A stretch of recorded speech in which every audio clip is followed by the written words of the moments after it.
ओम शांति। ओम शांति। आज 15/10/2022 की बाबा के महावाक्य प्रातः मुरली। ओम शांति। बाप दादा मधुबन। बाबा ने कहा, मीठे बच्चे जी बाबा, सवेरे सवेरे उठकर याद में बैठने का अभ्यास डालो। भोजन पर भी एक दो को बाप की याद दिलाओ। याद करते करते तुम पास विद ऑनर हो जाएंगे। बाबा ने कहा, मीठे बच्चे, सवेरे उठकर याद में बैठने का अभ्यास डालो। भोजन पर भी एक दो को बाप की याद दिलाओ। याद करते करते तुम पास विद ऑनर हो जाएंगे। प्रश्न दिया बाबा ने, किस एक कमी के कारण बच्चों की रिपोर्ट बाप के पास आती है? उत्तर दिया, कई बच्चे अभी तक प्रेम स्वरूप नहीं बने हैं। मुख से दुख देने वाले बोल बोलते रहते हैं, इसलिए बाप के पास रिपोर्ट आती है। बच्चों को बहुत प्रेम से चलना है।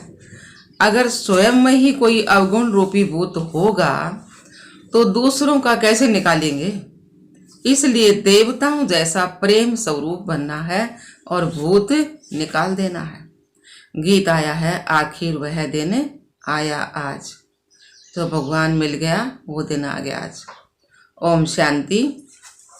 बच्चे गरीब निवाज बाप को जान चुके हैं ना, और बाप की याद में बैठे रहते हैं।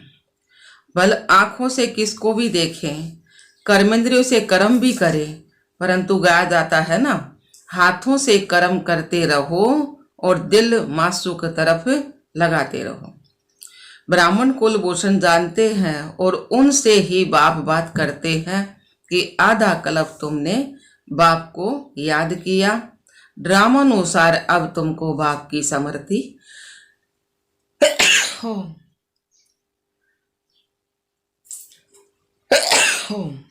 शांति। ओम शांति बाबा। तो बाबा ने कहा, ड्रामानुसार अब तुमको बाप की समृद्धि आई है कि सृष्टि चक्कर कैसे फिरता है। सारी दुनिया विसमृति में है। बाप की रचना को और बाप के पतित से पावन बनाने व सर्व की सतगति करने के कर्तव्य को कोई भी नहीं जानते। जैसे तुम रचयिता और रचना के आदि मध्य अंत को जानते हो ना। तुमको समृद्धि आई है कि सृष्टि चक्कर कैसे फिरता है। हम 84 का चक्कर कैसे लगाते हैं। हम 84 का चक्कर कैसे, जिन्होंने सतयुग से लेकर कलयुग के अंत तक पार्ट बजाया है, वहीं अभी भी बजाएंगे। सतयुग से लेकर कलयुग तक जन्म लेते नीचे उतरते आए हैं ना। अब कलयुग अंत में तुम्हारी चढ़ती कला है। कहते हैं, चढ़ती कला तेरे भाने सबका भला। तो तुमको सारी समृद्धि आई है ना, तो इसको कहा जाता है समृद्धि लब्धा नष्टो मोहा। किस द्वारा समृद्धि आई है? बाप के द्वारा आई ना। तो अपने आप समृद्धि नहीं आई, बाप ने याद दिलाई जब आई ना। तुम जानते हो कि हम आत्मा परम पिता परमात्मा की संतान है। यह शरीर तो लौकिक बाप ने दिया है। अब पारलौकिक बाप कहते हैं, यह पुराने शरीर का भान छोड़ो। जैसे सर्प पुरानी खाल छोड़ता है और नई लेता है ना, यह बात सतयुग से लगती है। तो तुम भी सतयुग से लेकर खाल छोड़ना शुरू करेंगे। अब तुम्हारा अंतिम जन्म है। बाप कहते हैं, बाकी थोड़ा सा समय है। तुमको धीरज मिला है। तुम खुशी में हो कि हम फिर से बाप द्वारा सुख का वर्षा पा रहे हैं। सुख का वर्षा तो बाप द्वारा ही मिलेगा ना। यह बात कोई मनुष्यों की बुद्धि में नहीं आती है। वह लक्ष्मी नारायण के मंदिर में जाएंगे तो उनकी बुद्धि में यह नहीं आएगा कि यह कौन है। यह तो भक्ति मार्ग में हाथ जोड़कर कहते रहते हैं, तुम माता पिता, हम बालक तेरे। लेकिन लक्ष्मी नारायण तो अपने बच्चे के माता पिता होंगे ना, सबके तो माता पिता नहीं हो सकते ना। तो शिव बाबा तो सबसे बड़ा ठहरा। शिव बाबा बागवान भी है, क्योंकि नए देवी बगीचे का कलम लगाते हैं। तो खुद माली भी है और हाथ पकड़कर साथ ले जाते हैं। तो बाबा माली, बागवान और खिबिया कैसे हैं, यह सब तुम बच्चे ही जानते हो। यह सब अनेक नाम है, उनको लिबरेटर भी कहते हैं, दुखों से छुड़ाने वाला। याद भी उनको करना है। बाबा कहते हैं यहाँ आते हो तो शिव बाबा को याद करके आओ। हमने तो शिव बाबा को अपना बनाया है ना, तो ब्रह्मा ने भी उनको अपना बनाया है, तो हम उनको ही क्यों नहीं याद करें। चित्र में भी दिखाया है ना, सभी शिव को मानते हैं। तो बाबा आत्माओं से बात करते हैं। आत्मा ना कहे, जीव आत्मा कहेंगे। आत्मा और शरीर दोनों मिलके तो जीव आत्मा बन गए, क्योंकि जब आत्मा अकेली है तो बोल नहीं सकती ना। शरीर बगैर आत्मा से बात नहीं करती है। परम धाम में क्या परमात्मा आत्मा से बात करेंगे? नहीं कर सकते ना। शरीर और आत्मा दोनों मिलेंगे जब वो तो बात करेंगे ना। बल्कि कह देते क्राइस्ट को परमात्मा ने भेजा, परंतु वहां परमात्मा बोलता तो नहीं है, वहां इशारा भी नहीं होता। ड्रामा अनुसार आत्मा आप पे ही पारट बजाने नीचे आ जाती है। इस समय बाबा सबका ड्रामा फिक्स कर देंगे ना ऊपर आत्माओं का, तो फिर नंबर वार अपने आप आते रहेंगे। तो बाबा का शरीर का नाम तो सबका अलग है, आत्मा का नाम तो आत्मा ही है। हम आत्मा एक शरीर छोड़ दूसरा लेकर पारट बजाते हैं। अब हमको समृद्धि आई है और कोई की याद नहीं होनी चाहिए, क्योंकि पुरानी दुनिया में पुराना पारट, पुराना शरीर छोड़ नई दुनिया में जाना है। वहाँ नया शरीर हमको मिलना है। तो इससे मतलब निकलता है कि भी 5 विकारों को हमको छोड़ना है। तो कितनी मुश्किलात होती है। देखो बच्चे लिखते हैं काम क्रोध का तूफान आता है, तो बाबा कहते हैं बच्चे दे दान तो छुटे ग्रहण। इस समय आत्मा पर ग्रहण लगा हुआ है। पहले तुम 16 कला संपूर्ण थे, अब तो 9 कला, कोई भी कला नहीं है ना। जैसे चंद्रमा की भी पूर्णवासी के बाद धीरे धीरे कला कम होती जाती है ना, एक लकीर रह जा है ना माउस ने, तो अंत में जरा सी लकीर रह जाती है। तो तुम्हारी भी अभी वही अवस्था है, नीचे उतरते उतरते हमारी भी वही अवस्था है नहीं। तो बाबा कहते हैं दे दान तो छुटे ग्रहण। अगर विकारों का दान देकर फिर वापिस लिया तो उच्च पद नहीं पा सकेंगे। यहाँ विकारों की बात है, पैसे की बात नहीं है। हरिश्चंद्र का मिसाल है ना, धन दान में देकर वापिस नहीं लेना चाहिए। तो ये कौन सा धन? 5 विकारों का दान देकर वापिस नहीं लेना चाहिए। वास्तव में है ये विकारों की बात ना। तो विकार दान में देकर वापिस नहीं लेने चाहिए। दिल अंदर देखते रहो कि हमारी दिल बाबा से लगी हुई है। बाबा से लगी हुई होगी ना तो हम गलत काम कोई नहीं कराएंगे। तो जिससे हमारा जन्म जन्मांतर का ग्रहण छूटा। समय तो लगता है ना, एकदम तो नहीं छूटता है। जो कर्म भोग रहा हुआ है उसकी निशानी ही क्या है? बीमारी। तूफान आते हैं, इसको तो तूफान आते तो इसका कारण पूरा योग नहीं है। तो बाप कहते हैं और संग तोड़ मुझे एक संग जोड़ो। और सत्संगों में तो मासूक को जानते भी नहीं ना, उसे सत्संग मत भगवान ने कौन जाना है। यह भी नहीं जानते कि आत्मा में 84 जन्मों का अविनाशी पारट नोंदा हुआ है। पहले हमारी बुद्धि में भी नहीं था, तो औरों की बुद्धि में कैसे होगा। जो हम देवता घराने के थे वह भी नहीं जानते थे। अब तुमको सारी समृद्धि आई है कि हम ब्राह्मण हैं।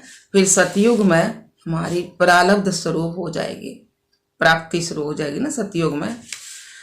फिर जो कर्म हर एक ने सतयुग में किए थे वही फिर रिपीट होंगे। संस्कार इमर्ज होते जाएंगे। यह जब बाबा की महिमा करते हैं, ज्ञान का सागर है, प्रेम का सागर है, तो हम भी प्रेम सीख रहे हैं ना। कहे कहे तो थोड़ी ना होगा। अगर भगवान ज्ञान का सागर है, प्रेम का सागर है, तो हमने भी ज्ञान स्वरूप और प्रेम स्वरूप बनना है। हमारे मुख से ऐसे शब्द नहीं निकलने चाहिए जो किसको दुख मिले। अगर किसी को दुख दिया तो समझना चाहिए हमारे अंदर भूत हैं, 5 विकार हैं।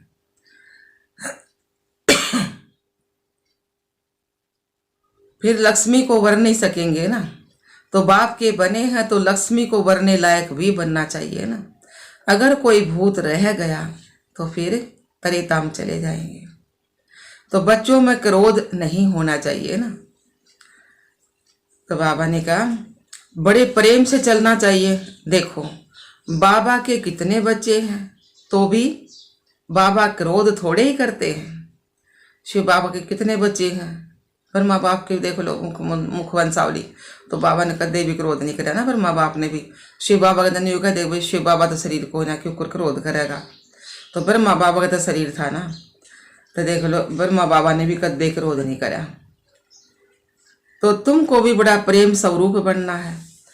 अभी कई बच्चे प्रेम स्वरूप नहीं बने हैं। कभी कभी रिपोर्ट आती है तो वह भी समझ जाते हैं कि इनमें भूत है। जिसमें खुद भूत हैं तो औरों का क्या निकालेंगे। बड़ा प्रेम स्वरूप बनना है और यहाँ ही बनना है संगम युग पे। देवता प्रेम स्वरूप है ना। देखो लक्ष्मी नारायण का चित्र कितना खींचता है, तो हमको भी ऐसा बनना है। लक्ष्मी नारायण का चित्र अपनी तरफ खिंचाव करे है ना। अगर वही देखो किसी हर्षित मुख चेहरा, तो बाबा कहते तुमको भी ऐसा ही बनना है। तुमको पति क्रोध करता है तो भी प्रेम से बात करनी है। यह नहीं कि उनमें भूत है तो मुझ में भी आ जाए, नहीं। मेरे में जो अवगुण है कैसे भी करके मुझे अवगुणों को निकालना है। बहुत बहुत मीठा बनना है। किसी ने कहा कि लौकिक बाप गुस्सा करता है, तो मैंने कहा जब वह क्रोध करता है तो तुम अच्छे अच्छे फूल चढ़ाओ तो वंडर खाए, फिर वह ठंडा हो जाएगा। बड़ा युक्ति से समझाना है, क्योंकि राउंड राज्य है ना। हम हैं राम की संप्रदाय, खुद ना बने तो दूसरों को क्या बनाएंगे। तो इसलिए स्थापना में देरी पड़ती है। एक तो प्रेम से चलना है और दूसरा समर्ति में रहना है, सौदर्शन चक्रधारी बनना है। धंधा तो करना ही है, इसलिए सुबह का समय बहुत अच्छा है। सौदर्शन चक्रधारी बनना है। बाबा ने कहा धंधा तो करना ही है, इसलिए सुबह का समय बहुत अच्छा है। कहते हैं ना सवेरे सोना सवेरे उठना, इसलिए सवेरे सवेरे उठ यहाँ आकर बैठो तो 5 मिनट भी याद ठहरेगी। तो फिर धीरे धीरे आदत पड़ने से याद पक्की हो जाएगी। अच्छा, खाना खाते हो तो देखो कितना समय बाबा की याद में खाया। अगर सारा समय याद किया तो वह भी बड़ी बहादुरी है। भोजन पर एक दूसरे को इशारा भी देना है कि बाप को याद करो। एक एक गिट्टी पर याद दिलाओ। हमारा है ही सहज योग। अभी बुद्धि में ज्ञान आया है। परम पिता परमात्मा को सर्वशक्तिमान कहते हैं ना, तो उनमें भला क्या शक्ति है। यह नहीं कि बांस बनाने की शक्ति है, नहीं। उनको याद करने से विक्रम विनाश हो जाते हैं, यह शक्ति है ना। देखो है कितना भोला और शक्ति देखो कितनी है। यथार्थ रीति याद करने में मेहनत है ना, तो मेहनत करनी चाहिए ना। सुबह का समय बहुत अच्छा होता है। भक्ति में भी सवेरे सवेरे उठते हैं ना, तो ज्ञान में भी सवेरे का समय बहुत अच्छा है। बाप कहते हैं मैं कल्प में एक ही बार आता हूँ तुमको साथ ले जाने के लिए, तो बिल्कुल खुशी खुशी से जाना है ना। दुख धाम से निकलना है, ऐसी समर्थी होगी तो डरेंगे नहीं। कितनी भी परीक्षा आए तो भी समर्थी पक्की रहनी चाहिए। ऐसी अवस्था जमानी है। अब तुम बच्चों को हम सो हम का अर्थ भी समझाया है। अगर हम ही देवता थे, हम ही फिर बनेंगे। अगर हम देवता, फिर क्षत्रिय, फिर वैश्य, फिर शूद्र बने ना, तो इसी तरह हम थे ना देवता, हम फिर बनेंगे। तो हम सो परमात्मा नहीं है, लेकिन परमात्मा का बच्चा हूँ, यह हो गया हम सो के चक्कर का दर्शन। इस याद से ही तो खाद निकलेगी। खाद निकालने का समय ही कौन सा है? अमृत बेला। तो पास विद ऑनर बनने के लिए किरसनपुरी का मालिक बनाने वाले बाप को याद करना है। अच्छा जी बाबा, मीठे मीठे सिकिला दे बच्चों प्रति माता पिता बाप दादा का याद प्यार और गुड मॉर्निंग। रूहानी बाप की रूहानी बच्चों को नमस्ते। हम रूहानी बच्चों की रूहानी बाप दादा को याद प्यार, गुड मॉर्निंग, नमस्ते नमस्ते नमस्ते जी। हम बाबा के बच्चे सदा रहे हंसते और हंसाते। शुक्रिया मीठे बाप दादा, शुक्रिया। धारणा के लिए मुख्य सार है। पहला पॉइंट है, धंधा आदि करते भी स्वदर्शन चक्रधारी बनकर रहना है। एक दो को बाप की याद दिलानी है। खाना, बाबा ने कहा था ना, खाना खाते समय भी एक दूसरे को बाप की याद दिलानी है। कितनी भी परीक्षा आ जाए तो भी समर्थी में जरूर रहना है। बाबा ने बोला ना, पति गुस्सा करे तो तुमको शांत रहना है। और कितनी भी परीक्षा आ जाए फिर भी बाबा की याद में जरूर रहना है। दूसरा पॉइंट है, विकारों का दान देकर फिर कभी वापिस नहीं लेना है। किसी को भी धोखे नहीं देना है, क्रोध नहीं करना है, अंदर में जो भूत है उन्हें निकाल देना है।